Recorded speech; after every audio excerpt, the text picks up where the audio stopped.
requested special master to review the documents that were seized from Maralago. It is a victory for him to get the appointment of a special master, but it doesn't thwart the criminal investigation for all the other documents.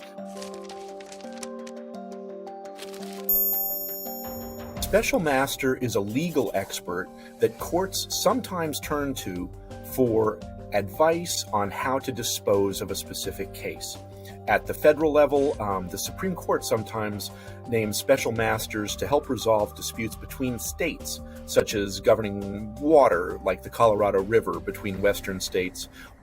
U.S. District Judge Eileen Cannon has appointed a special master to review the documents that were seized in the search of Trump's estate because of the concern that some of the documents were either confidential communications that Trump was having with his lawyers or communications from Trump aides to the president while he governed the administration.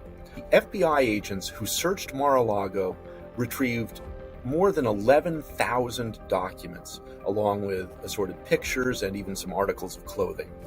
Among those 11,000 documents, the government itself identified 500 pages or so of documents that might qualify under attorney-client privilege or under executive privilege. The special master would be reviewing those documents and others to see if more documents should be withheld from the government.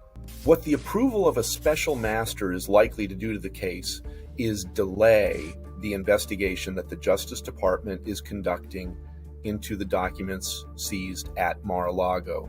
And it's not expected to be an easy chore because the potential special masters will need expertise in attorney-client privilege, in executive privilege. They'll have to have some of the highest security clearances in the government to review these top secret documents that include some of the government's most fiercely guarded secrets. And it's got to be somebody who is agreeable to both sides because the Justice Department and Trump's lawyers have to agree on who they nominate.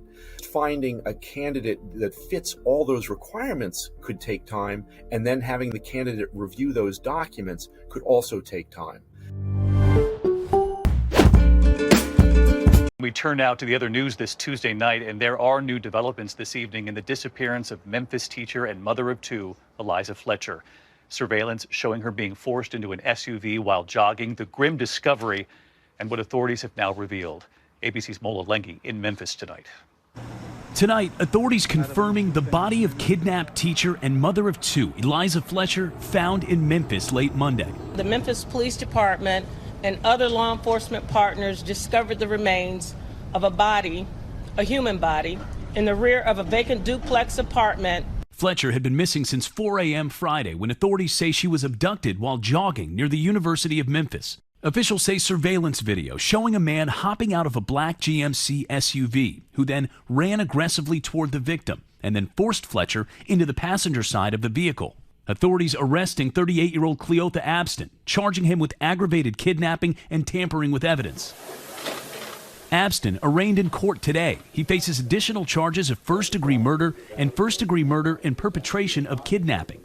Tonight, Fletcher's family demanding justice, stating, "We are heartbroken and devastated by this senseless loss. Liza was such a joy to so many."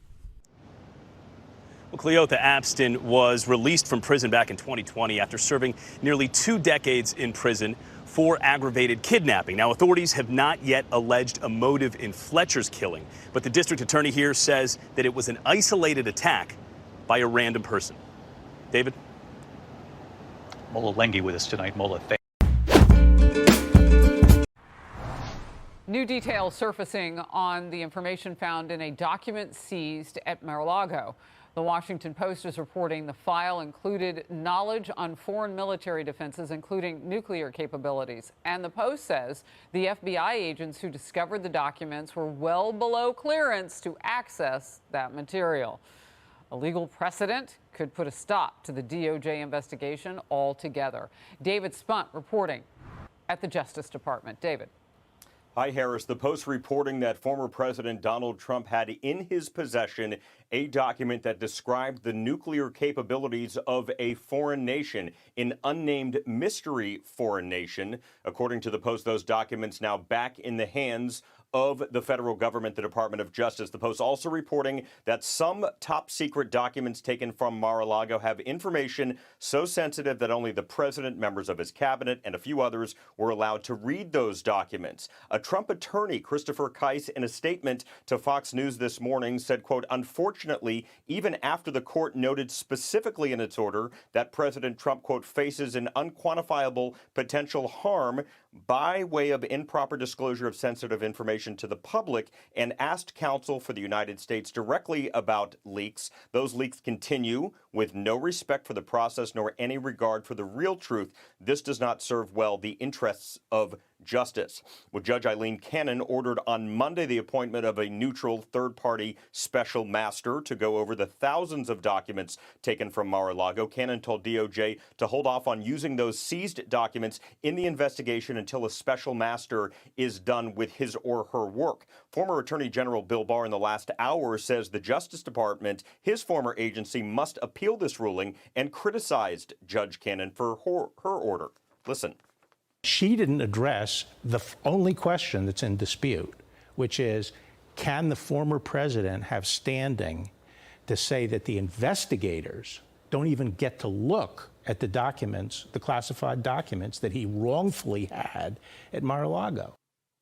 Harris, you mentioned the precedent. There's something called a 60-day rule here at the Justice Department. I use the term rule lightly and loosely because it simply means DOJ officials typically in the past have not prosecuted a candidate within 60 days of an election. We are around the 60-day mark right now from the midterms, but Donald Trump is not a candidate. However, no question, he's the face of the Republican Party. His philosophies and all of his policies are going to be on the ballot, most of his policies. So DOJ is waiting in some tough waters here and some tough decisions must be made. President Biden's making it more complicated then, because he keeps making Donald Trump the focus of everything.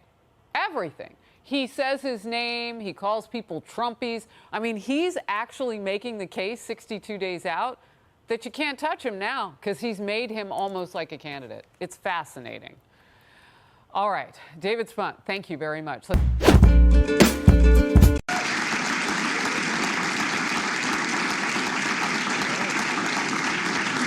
you ready?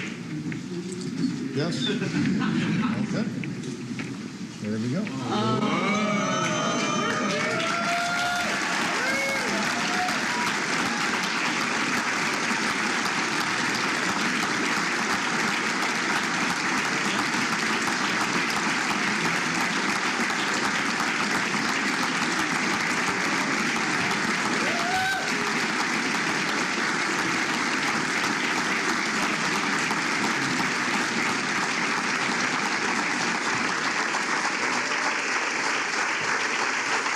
Thank you so much.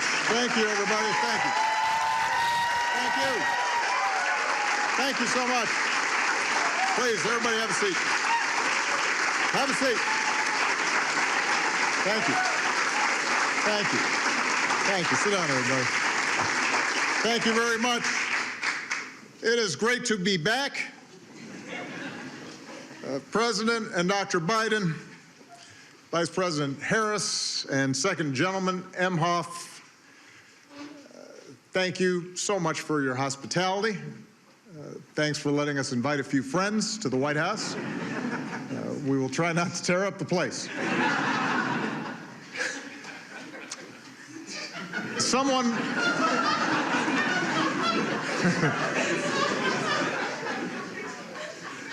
once said that if you're looking for a friend in Washington, get a dog. Our family was lucky enough to have 2 wonderful dogs. But I was even luckier to have a chance to spend 8 years working day and night with a man who became a true partner and a true friend. Joe, it is now America's good fortune to have you as president. You guided us.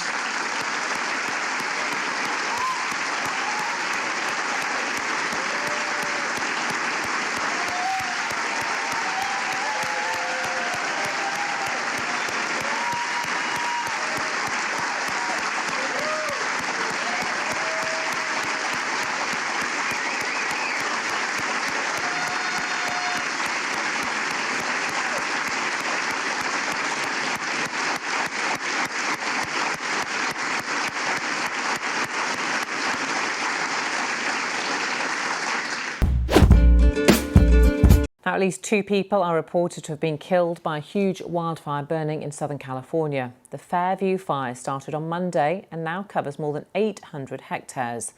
Firefighters say it's burning mostly out of control and an evacuation order is in place. Tim Allman has more.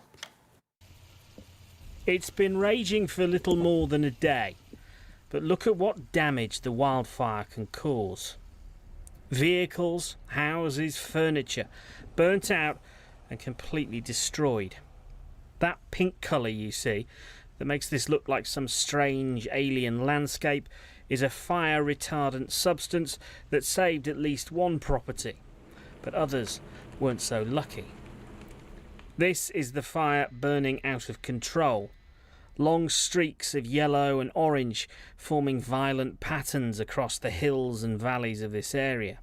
Hundreds of hectares engulfed in flames, with firefighters admitting only a fraction of the blaze is under control.